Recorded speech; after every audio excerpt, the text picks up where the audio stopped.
my name is Grace Porter, and I'm currently a senior at Eden Prairie High School.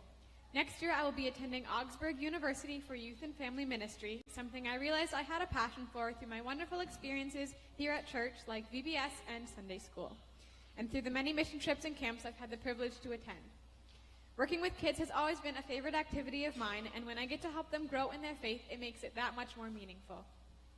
My time at Camp Onamia especially impacted my Working with kids has always been a favorite activity of mine, and when I get to help them grow in their faith, it makes it that much more meaningful. Activities I had a passion for through my wonderful experiences here at church, like VBS and Sunday school, and through the many mission trips and camps I've had the privilege to attend. Working with kids has always been a favorite activity of mine, and when I get to help them grow in their faith, it makes it that much more meaningful. My time at Camp Onamia especially impacted my faith life, whether it was a week in the summer with my best friend, family camp for a weekend, or the confirmation retreat with my small group. Camp has always been a place where I feel immediate peace.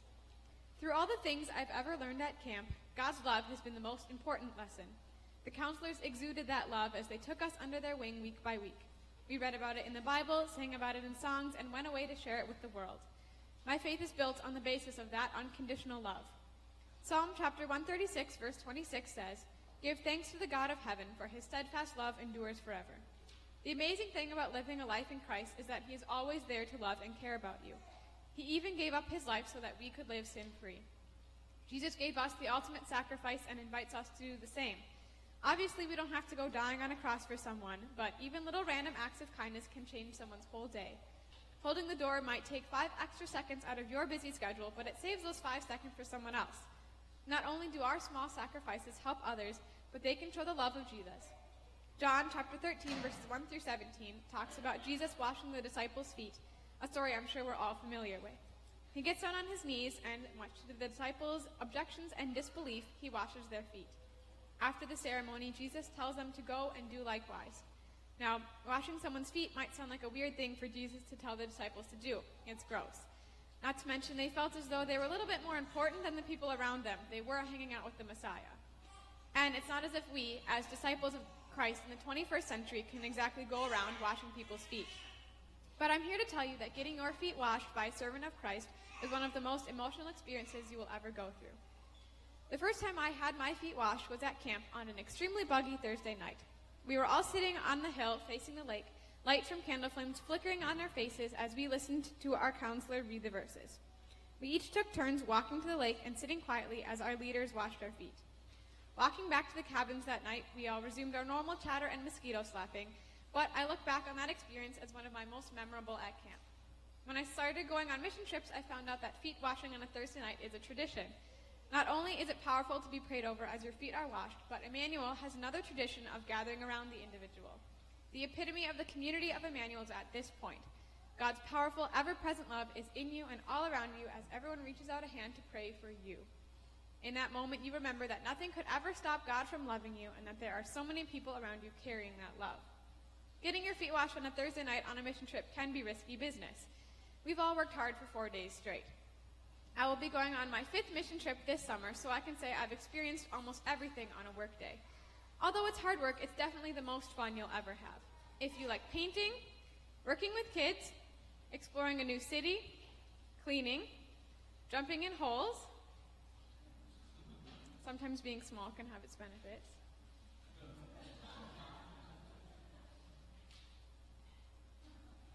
Pulling at vines. This is also a lot of work, and half of our group got poison ivy. Kari can attest to the tenacity of these vines. Or dancing in a warehouse.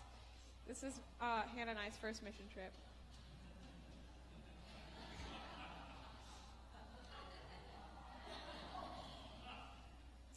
Or working in a soup kitchen.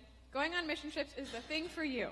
Although this might sound like all fun and games, we do go on mission trips for a reason, to work alongside a community to spread God's love and to help get things done. You might feel good because you're having fun, but once you're able to look back and see the actual impact you've made on someone's life, you will feel even better. The act of sharing the love of God that you have inside yourself is addictive. Once you'll start, you'll never want to stop. The best thing about serving is that you're not doing the work for someone, you're doing it with them. It allows you to build new relationships and have new experiences that will impact you forever. You're helping to repair brokenness on the outside and on the inside. Some places, the brokenness is right there for you to see. Our first view of Eagle Butte was of rundown houses and unkept yards. We heard stories from kids of abuse at home and saw the effects of drug abuse. Driving through Boston, we could see homeless on the street waiting for their next meal. But in some places, the brokenness wasn't as apparent.